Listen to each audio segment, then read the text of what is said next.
Hello student, एक बार फिर से आप सभी का संस्कृत की इस क्लासेस में स्वागत है। बेटाओ, आज हम नया टॉपिक पढ़ेंगे, समास।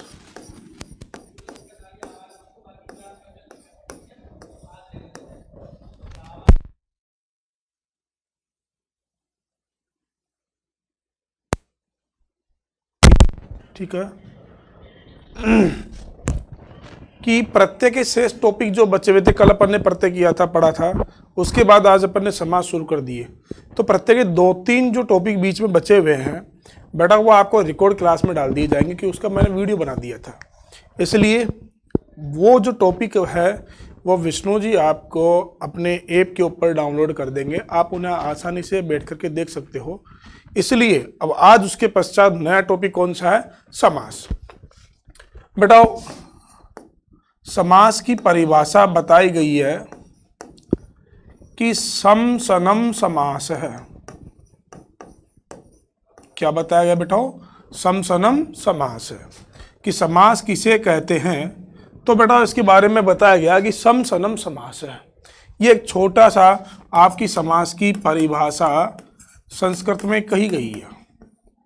हालांकि आपको इस परिभाषा से कोई मतलब नहीं है। समास शब्द किससे बना, समास की उत्पत्ति किससे हुई, इन सबको हमको पढ़ने का कोई बेनिफिट नहीं है, क्योंकि आपकी कक्षा 10 की एग्जाम में सिर्फ 3 ही प्रकार से प्रश्न पूछे जाते हैं इस टॉपिक से कि समस्त पद बनाओ, समास का नाम लिखो और समास विग्रह करो। इन 3 के अलावा चौथा प्रश्न आपकी एग्जाम में नहीं होता है। इसलिए किस प्रकार से बना, क्या बना, उससे हमको लेना देना नहीं है। फिर भी एक सामान्य सा आपका जो परिचय है वो हम पढ़ लेते हैं कि समसनम समास है। फिर बेटा बात आती समास के भेद कि समास कितने प्रकार के माने गए हैं। तो कहा गया है कि समास है पंचधा। समास है पंचधा कि समास जो बेटा हो वो पंचधा, पंच यानी 5 और धा मानी प्रकार, धा मतलब प्रकार, कि समास जो है वो 5 प्रकार के माने जाते हैं। नंबर 1 कौन सा? तो बेटा नंबर 1 बताया गया है केवल समास है।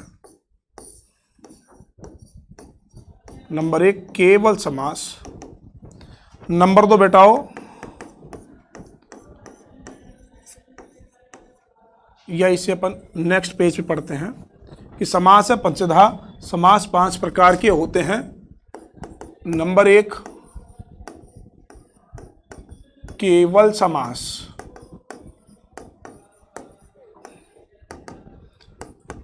नंबर 2 अव्ययी भाव समास।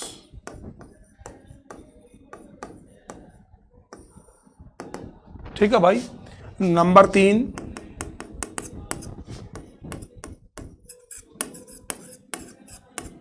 तत्पुरुष समास।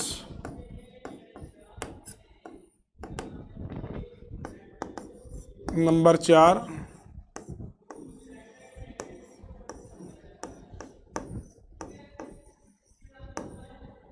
बहुब्री समास। और नंबर 5 बेटाओ आपका माना जाता है द्वंद्व समास। इस प्रकार से बेटाओ समास जो है वो समास आपके 5 प्रकार के माने जाते हैं कि समास है कतिधा तो समास है पंचधा। छोटा सरल टॉपिक है। टॉपिक आपका कौन सा? समास। परिभाषा क्या है? तो परिभाषा सिर्फ इतनी सी बताई गई है, सम सनम समास है। सम सनम समास है। सम सनम समास है। समास है कतिधा भेदा तो समास है पंचधा। समास 5 प्रकार के होते हैं। कौन कौन से? तो केवल समास, अव्ययभाव समास, तत्पुरुष समास, बहुब्री समास और आपका द्वंद्व समास। अब बेटा बात आती है कि साहब द्विगु समास और कर्मधारय समास। तो बेटा तत्पुरुष समास के ही भेद माने जाते। कौन सा? कर्मधारय और द्विगु, ये दोनों आपके जो है वो किसके भेद माने जाते हैं? ये दोनों आपके बेटाओ तत्पुरुष के ही भेद माने जाते हैं।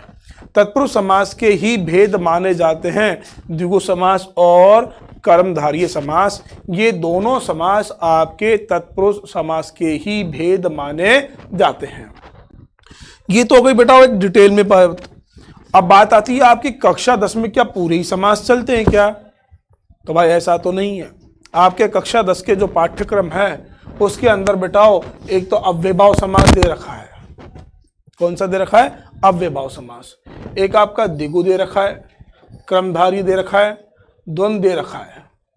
ठीक है, तो ये जो आपके 4-5 समास है ये आपके कक्षा 10 के पाठ्यक्रम में दे रखे हैं। ठीक है, द्विगु, क्रमधारी, द्वंद्व, अव्ययभाव और शायद बहुब्री भी आपके जो है सिलेबस के अंदर दिया गया है। तो बाकी जिसे भी केवल समास है तो हमको इसको पढ़ने की कोई आवश्यकता नहीं है। क्यों नहीं है? क्योंकि ये आपके कक्षा 10 के पाठ्यक्रम में नहीं है। तो जो चीज हमारे पाठ्यक्रम में नहीं है तो उसका हमको पढ़ने का कोई सेंस नहीं है। तो ऐसे तो आप डिटेल में बहुत पढ़ते ही चले जाओ, कोई दिक्कत नहीं है। ठीक है, किंतु हमें पढ़ना वही है जो हमारे पाठ्यक्रम में निर्धारित है। तो पाठ्यक्रम में निर्धारित आपका समास कौन सा दे रखा है भैया? अव्ययभाव समास आपके पाठ्यक्रम में दे रखा है। तो सबसे पहले हम आज जो समास लेंगे वो कौन सा लेंगे? अव्ययभाव समास।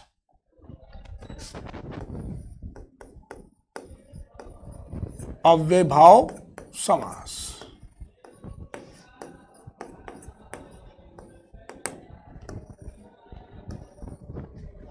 ठीक है भाई, या आप चाहो तो मैं थोड़ा सा हल्का सा इन सभी समासों के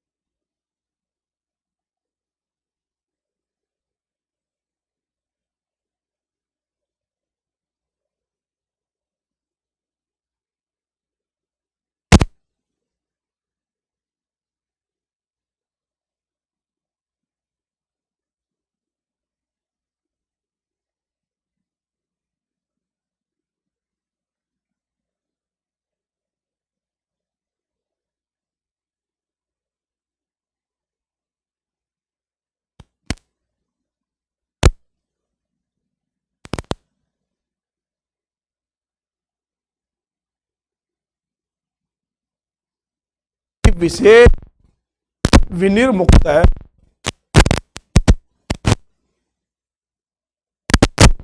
विशेष संज्ञा से रहित समास को केवल समास कहते हैं। एग्जाम्पल, इसका सबसे महत्वपूर्ण एग्जाम्पल है भूतपूर्व और वागर्थाविव। पुनः पुनरावृत्ति कर रहा हूँ, आपके कक्षा 10 के पाठ्यक्रम में समास नहीं है इसलिए आप इसे पढ़ना मत।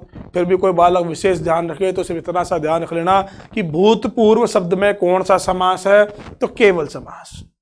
कहते हैं ना भूतपूर्व सरपंच, भूतपूर्व एमएलए, तो भूतपूर्व इस शब्द में समास कौन सा है? तो केवल समास। वागर्थाविव इतना इंपॉर्टेंट नहीं है।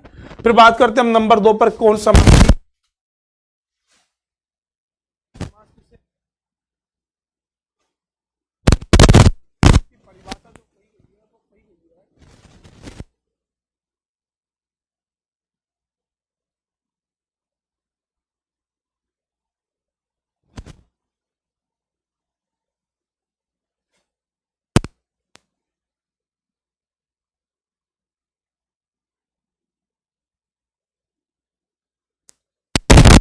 कि प्राय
हेलो हेलो हेलो।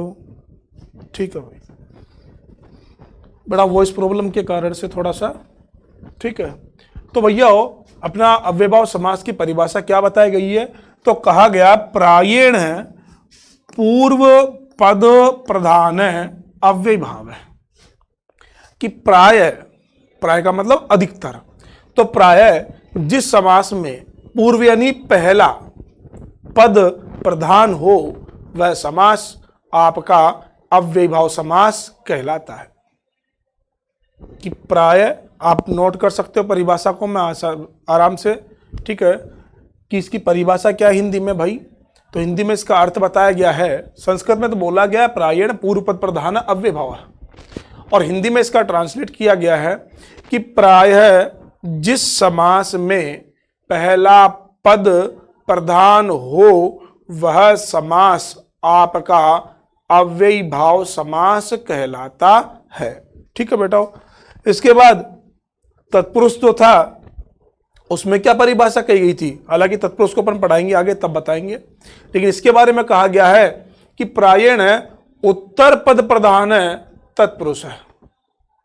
कि प्राय जिस समास में उत्तर पद, उत्तर का मतलब दूसरा पद, भाई समास में दो पद होंगे, ठीक है, प्रथम पद और उत्तर पद। उत्तर पद को हम दूसरा पद कहते हैं, उत्तर पद को हम क्या कहते हैं? दूसरा पद, यानी बाद वाला पद। तो प्राय जिस समास में दूसरा पद प्रधान हो, जिस समास में पहला पद प्रधान हो वह समास तो कौन सा आपका, ठीक है, वह समास तो हो गया आपका अव्ययभाव। और जिस समास में मेरे बेटा हो दूसरा पद प्रधान हो वह समास कौन सा, वह हो गया आपका तत्पुरुष समास। कि जिस समास में दूसरा पद प्रधान हो, जिस समास में उत्तर पद प्रधान हो वह आपका तत्पुरुष समास कहलाता है।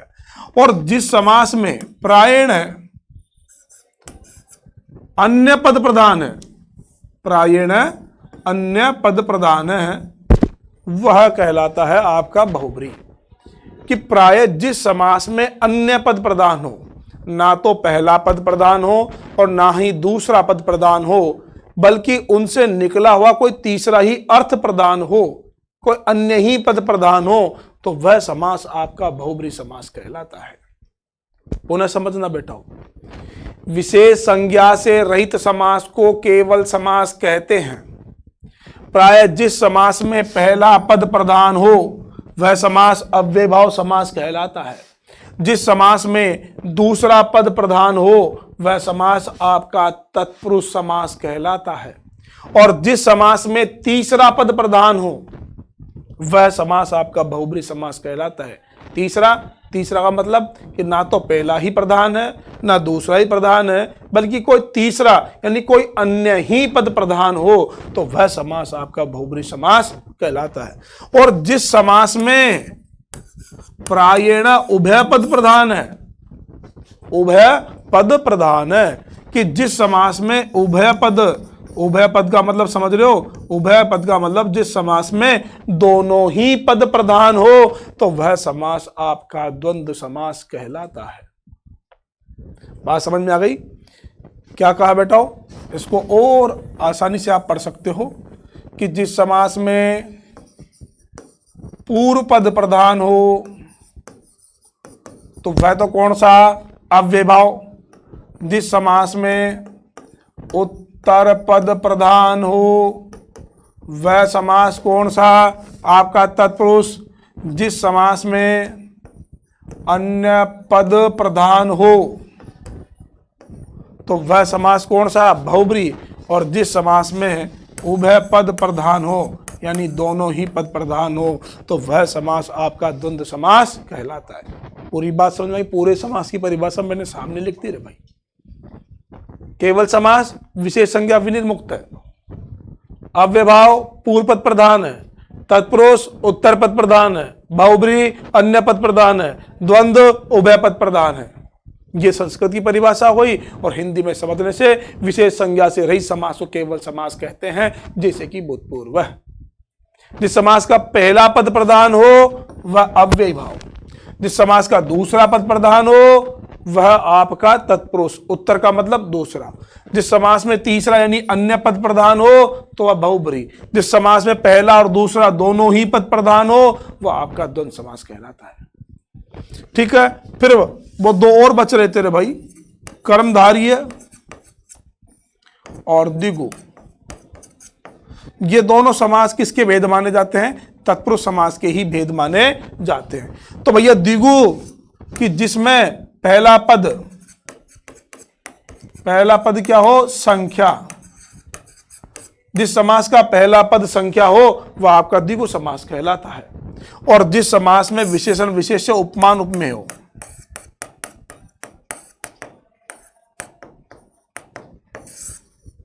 जिस समास में विशेषण विशेष्य और उपमान उपमेय हो वह समास आपका कर्मधारय समास कहलाता है। तो ये सारे समासों की एक परिभाषा हो गई। हालांकि आपको इन परिभाषाओं को याद नहीं करना, ठीक है, क्योंकि जैसा मैंने रिपीट किया था, जैसा मैंने बोला था, 3 प्रकार के प्रश्न पूछे जाते हैं। तो बेटा अब हम पढ़ेंगे आगे कौन सा समास? अव्ययी भाव समास। इनको डिटेल में पढ़ेंगे क्योंकि आपकी कक्षा 10 के पाठ्यक्रम में मेरे बेटाओ यही समास चलते हैं, अव्यय भाव। ये केवल समास आपकी एग्जाम में नहीं पूछा जाता है, ठीक है। तो पूछा कौन जाता है? केवल समास पूछा जाता है। इसलिए हम सबसे पहले पढ़ेंगे अव्यय भाव समास। और अव्यय भाव समास की परिभाषा है कि प्रायेण पूर्व पद प्रधान है, अव्ययी भाव है। ये हम पढ़ चुके कि प्राय जिस समास में पूर्व पद यानी पहला पद, प्रथम पद, जिस समास में पहला पद यानी प्रथम पद प्रधान हो वह समास आपका अव्ययी भाव समास कहलाता है। ठीक है भाई। अब इस समास को डिटेल में और पढ़ते रहे भाई। तो इसमें सबसे पहले एक प्यारा सा अव्यय दे रखा है, प्रति। बेटा प्रति विवक्षा अर्थ में प्रयुक्त होता है और इसके प्रति के योग में द्वितीया विभक्ति का प्रयोग किया जाता है। कौन सी विभक्ति? द्वितीया विभक्ति। ठीक है भाई। समास में बेटा 2 चीज होती है, एक तो समस्त पद और एक होगा मेरे बेटाओ समास विग्रह। एक तो था समस्त पद और एक क्या होगा? समास विग्रह। तो बेटा समस्त पद किसे कहते हैं, समास विग्रह किसे कहते हैं, ये भी समझ लो रे भाई। समस्त पद का मतलब होता है पदों को जोड़ना और समास विग्रह का मतलब होता है पदों को अलग अलग कर देना। यानी पदों को जोड़ने को तो समस्त पद कहेंगे और पदों को अलग अलग करना ही समास विग्रह कहलाता है। एक तो होती है संधि और एक होता है संधि विच्छेद। संधि का मतलब वर्णों को जोड़ देना संधि कहलाती है और वर्णों को अलग अलग कर देना संधि विच्छेद कहलाता है। तो वहां वर्णों को जोड़ा जाता है और वहां वर्णों को अलग किया जाता है। ठीक उसी प्रकार यहां पदों को जोड़ा जाता है समस्त पद में और पदों का विग्रह किया जाता है समास विग्रह में। तो पहला बेटा कौन सा आपका? प्रति। तो प्रति विवक्षा अर्थ में प्रयुक्त होता है और इसके साथ विभक्ति कौन सी आती है? द्वितीय विभक्ति का प्रयोग किया जाता है। तो बेटा उस समस्त पद से समास विग्रह बनाना मैं आपको सिखाता हूं। लिखा गया है मेरे बेटा प्रतिदिनम। क्या लिखा गया? प्रतिदिनम। तो कितने पद है यहां पर? 2। पहला प्रति, दूसरा दिनम। तो बेटा जब भी आप अव्यय भाव समास में समस्त पद से समास विग्रह बनाते हो तो समस्त पद का उल्टा कर दिया जाता है। उल्टा सा मतलब कि यहां पहला वाला आएगा बाद में और बाद वाला आएगा पहले। तो बाद वाला पद कौन सा है? दिनम। तो दिनम शब्द की द्वितीय विभक्ति भी, दिनम शब्द में मूल शब्द क्या है? दिन, और दिन की द्वितीय विभक्ति क्या होगी? दिनम। तो इस दिनम को आपको विवक्षा का मतलब होता है बेटा 2 बार या बार बार। तो आपको इस पद को 2 बार लिखना है। तो ये बनेगा आपका 2 बार लिखोगे तो दिनम, दिनम, और अंत में बेटा आपको लिख देना है प्रति। यानी कुछ नहीं करना, यूं समझो कि जब भी समस्त पद से समास विग्रह का आप निर्माण करते हो तो बेटा बाद वाला जो दूसरा जो पद है उसमें मैं लगा हुआ है, तो उसे 2 बार लिख दो और अंत में प्रति लिख दो। और यदि दूसरे पद में मैं नहीं लिखा हुआ है तो उसमें मैं लगा दो और मैं लगा करके उसको 2 बार लिख दो और अंत में क्या लिख दो, प्रति। जैसे कि लिखाओ बेटाओ प्रति मासम, तो आपके दूसरे पद में मां आ रहा है, मां आ रहा है ना, तो इसे 2 बार लिख दो, तो ये बन जाएगा मासम मासम। अब अंत में क्या लिखना बेटा हो, प्रति, तो बन गया मासम मासम प्रति। लिखा गया प्रति वर्षम,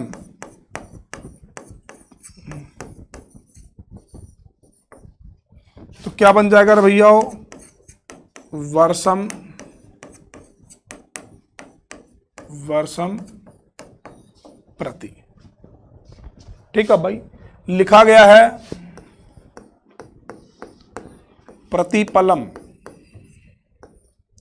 फिर लिखा गया है प्रतिफलम, फिर लिखा गया है प्रत्येकम। तो बेटा प्रतिफलम, तो इस पद को 2 बार लिख दो, तो बन गया पलम पलम और अंत में लिख दो प्रति। यहां इसी को 2 बार लिख दो, फलम फलम प्रति।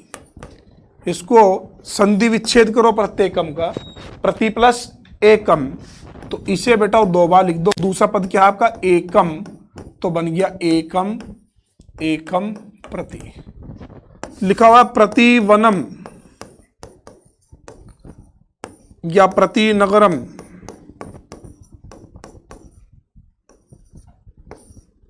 या लिखा हुआ प्रत्याग्नि,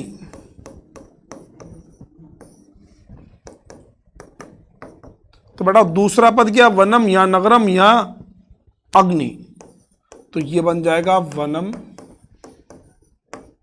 वनम प्रति।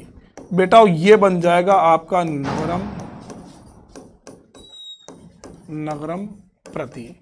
और जब बेटा आप इसका संधि विच्छेद करोगे प्रत्याग्नि का, तो ये होगा आपका प्रति प्लस अग्नि। तो दूसरा पद क्या बेटा, अग्नि। यहां अग्नि में मैं नहीं आ रहा है, इसलिए आपको क्या करना है, मैं लगा देना है। बस सीधी सी बात है। यदि अगर दूसरे पद में मैं आ रहा है तो उसको एज इट इज लिख दो, और मैं नहीं आ रहा तो दूसरे पद में आप जो है मैं लगा दो, यानी अनुस्वार का प्रयोग कर दो, उसे 2 बार लिख दो, अंत में प्रति लिख दो। इस प्रकार से आपका ये प्रति नामक अव्यय समाप्त होता है। नेक्स्ट क्लास में नेक्स्ट अव्यय के साथ फिर से उपस्थित होंगे, तब तक के लिए धन्यवाद।